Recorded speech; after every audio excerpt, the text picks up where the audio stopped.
From my hometown,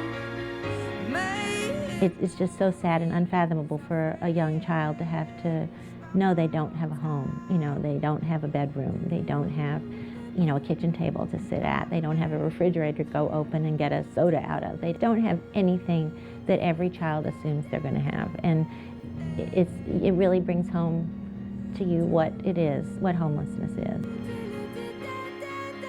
I have 4 bedrooms, 2 baths. Enough bedrooms for everybody. Windows. Basement, my own room. Basement's gonna be right here. Big old Hello Kitty bear on my bed. And they're gonna have hand Montana everywhere. Big old kitchen.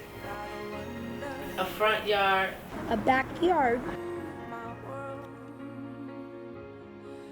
Having a place, it feels good when you walk in your home and with the key and open the door and you can sit down and relax and you pay your bills and you're taking care of everything. That's home. That's it. For me, that's home. Because I know what it is not to have that.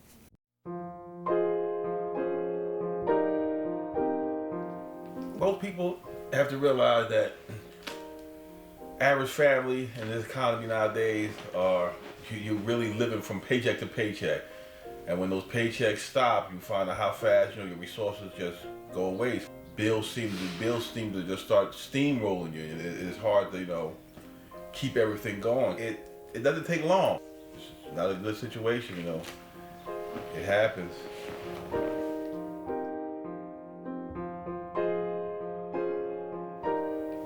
It started probably in September of last year, around this time. Joseph wasn't working because he's in labor and construction. He's a laborer for Local 1153, and there hadn't been much work. There was a slowdown on work. And I was working at St. Michael's Hospital as a systems navigator for cancer screening full-time. He was doing labor and construction full-time before.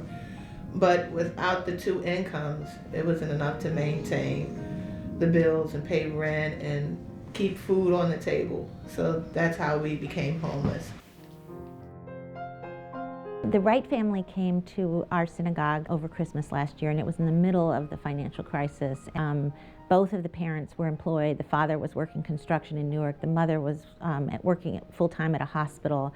And then they had these 4 children, and the children were, each one of them, really, you could just tell they were beautifully nurtured children. They were adorable, and just sort of, looked at them and say, my God, what happened to this family? And, the economy happened to the family. And every night, Joseph came back he worked every day, and he had to take I don't know how many buses to get back from downtown Newark, and Cantina would go up to the corner and wait for him. And when he came home, they would sit at the table with their 4 children and have dinner. They were keeping their family going, and there was something just so noble about it, and so simple, and so sad. There's probably about 40 or 50 shelters in Essex County. But every shelter I was calling only wanted women and children, men by themselves, or men with male children. Not many was taking in families. It's difficult enough for people who find themselves in that situation to have to deal with the added trauma of having to, send a part of the family someplace else. To be separated and homeless, that would have been just too much for us. I think it's really important to keep that family unit together. So I called IHN, had no clue what we were going into, and we walked into the church, and I looked at Joseph, I was like, we're actually living in a church. And I just looked around because it's a scary feeling when you walk into a church knowing that you're not there just for service. This is where you're gonna be.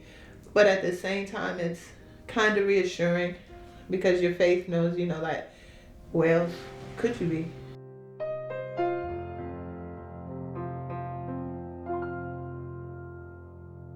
I'm from Irvington. Went to Morris County College. Played basketball for Morris County on a scholarship.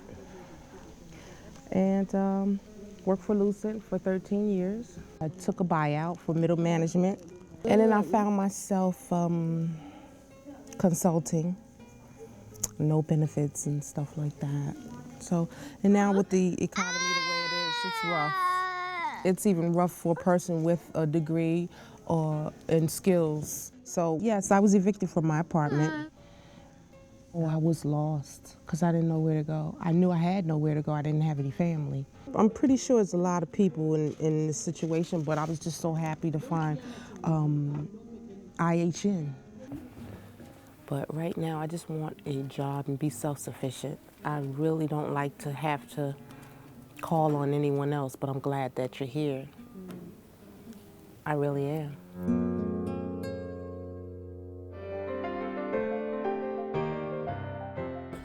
And I would love to see them have a person that can counsel families. Being just being a pair of ears, just to listen. You know, sometimes the guests just need to talk about something.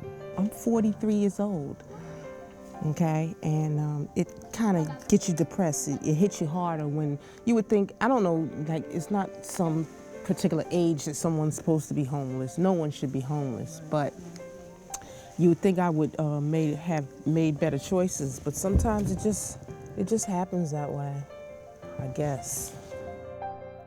I just remember one mother who she kept going into her room, and later on she told me that she had to cry. She just couldn't help but cry, just on and on and on about what had become of her life and her kids and where were they headed. And you know, it was the only time anybody ever just told me that explicitly, how much pain and shame and fright they're going through all the time when they're homeless.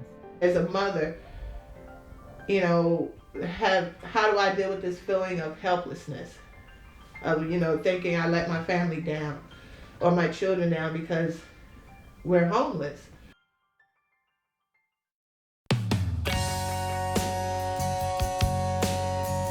We got this amazing letter from Tina that was just